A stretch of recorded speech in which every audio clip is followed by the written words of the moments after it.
kurang promosi terhadap masyarakat luar. Seterusnya, muzium ni dia kadang-kadang dia tak mengada pun aktiviti yang melibatkan pelancong. Rakyat Malaysia ni mungkin diorang rasa macam muzium ni asyik benda yang sama, benda lama, apa semua tau.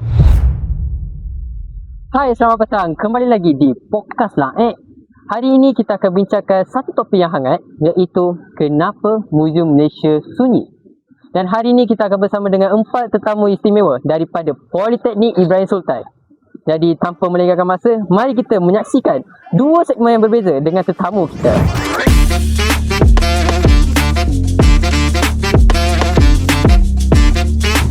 Baiklah, mari kita mulakan segmen pertama kita dengan fokus apa sudut pandangan masyarakat kita. Jadi dalam segmen ni kita membawa masuk 2 tetamu yang berbeza dan jom kita mengenali mereka. Dan apa nama anda? Assalamualaikum dan hai kepada yang menonton. Nama saya Al-Muqayyim bin Mazuki dan saya daripada kos pelancongan. Hai, nama saya Ashraf. Saya dari kos pelancongan juga. Kita akan tujukan soalan pertama kita pada Ahmad sendiri lah ya. Alright, soalan pertama. Mengapa orang ramai, terutamanya generasi muda, tidak berminat ke muzium? Terima kasih soalan yang ditujukan pada saya lah. Muzium ni bukan bosan sebenarnya, tapi dia kurang promosi terhadap masyarakat luar. Seterusnya, muzium ni dia kadang-kadang dia tak mengada pun aktiviti yang melibatkan pelancong. And then kadang-kadang pelancong rasa bosan sebab benda sama je akan tengok. And then kadang-kadang orang just nak tengok je artifak yang ada. Orang tak nak baca pun yang teks panjang, pasal sejarah ke apa. And then seterusnya, muzium ni bolehlah buat aktiviti yang boleh melibatkan semua orang, faham tak? Bila contohnya ada satu tarikh, contohnya 31 bulan 8, Hari Merdeka. So, muzium bolehlah buat aktiviti yang berkaitan dengan Merdeka. Festival lah orang kata. Yes. And then, itu sahaja bagi saya. Alright, mari kita tujukan soalan pertama untuk Ashraf. Jadi soalannya Ashraf, generasi sekarang suka tempat yang estetik dan futuristik orang kata. Adakah muzium kita gagal dengan segi visual? Pada pendapat saya lah kan, nak kata muzium dekat negara kita ni gagal dari segi visual tak juga tau. Ada juga sesetengah muzium yang actually menarik orang untuk pergi, tapi ada certain yang tak. So apa yang muzium yang kena buat is like maybe buat something yang interesting untuk Gen Z kita atau Gen Alpha kita untuk ber-OOTD orang kata, untuk buat TikTok kat sana. And ada juga kebanyakan muzium yang agak kurang menarik untuk Gen Z tertarik untuk orang kata ber-OOTD. So apa yang saya rasa muzium lain kena buat is mungkin diorang kena tambah lagi attraction yang sesuai untuk Gen Z ataupun Gen Alpha sekarang untuk ber-OOTD kat sana.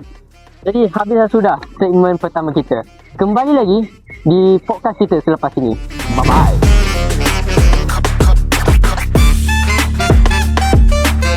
Kita mulakan segmen kedua kita dengan fokus pengurusan masa depan. Dalam segmen ni kita memasuk 2 tetamu yang berbeza dan jom kita mengenali mereka.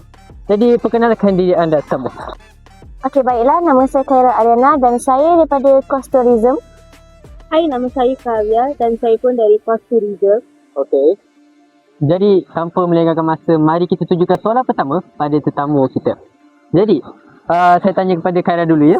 Dari dalam, apa punca utama muzium kita sunyi?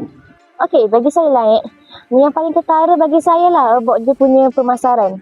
Okey, so rakyat Malaysia ni mungkin diorang rasa macam muzium ni asyik benda yang sama, benda lama, apa semua tau. But mereka sendiri tak tahu bahawa muzium sekarang pun dah ada macam-macam barang baru, dah upgrade yang baru. Tapi mungkin mereka tak tahu because of tak ada promosi.